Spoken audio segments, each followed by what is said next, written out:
اللہ کا گھر کب غائب ہوا؟ درست جواب ہے جی حضرت نوح علیہ السلام کے دور میں۔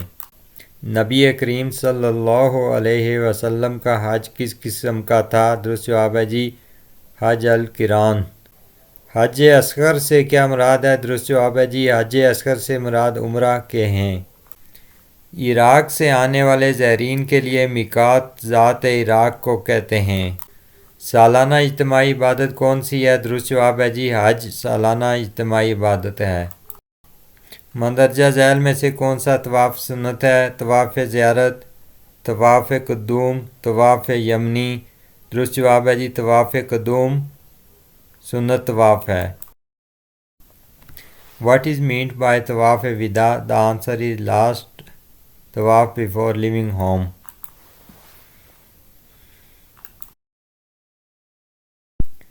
What is meant by طواف قدوم؟ The answer is first طواف on presence at کعبہ۔ حج کے دوران جانوروں کا شکار منع ہے۔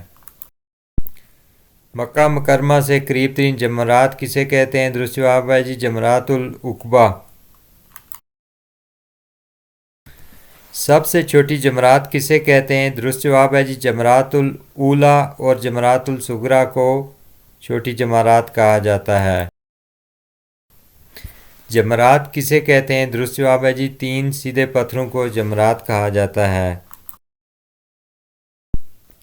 حج کے دوران جمرات کی رسم کب ہوتی ہے؟ درست جواب ہے جی حج کے آخری روز جمرات کی رسم ادا کی جاتی ہے۔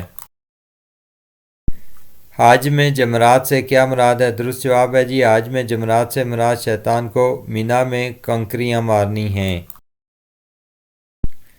وقوف کے بعد سب سے اہم مرحلہ کیا ہے؟ درست جواب ہے جی وقوف کے بعد سب سے اہم مرحلہ طواف کرنا ہے۔ کعبہ کے کتنے میقات ہیں؟ کعبہ کے کل 5 میقات ہیں۔ حج کے کتنے فرض ہیں؟ درست جواب ہے جی حج کے 3 فرائض ہیں۔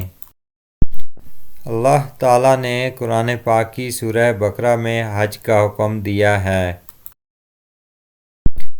میدان عرفات حطیم حجر اسماعیل کے نام سے بھی جانا جاتا ہے۔ مینا کو سٹی آف ٹینٹس خیموں کا شہر بھی کہا جاتا ہے۔ مینا اور میدان عرفات کے درمیان کتنا فاصلہ ہے؟ درست جواب ہے جی مینا اور میدان عرفات کے درمیان تقریباً 8 کلومیٹر کا۔ مینا اور میدان عرفات کے درمیان کتنا فاصلہ ہے؟ درست جواب ہے جی مینا اور میدان عرفات کے درمیان تقریباً 8 کلومیٹر کا فاصلہ ہے۔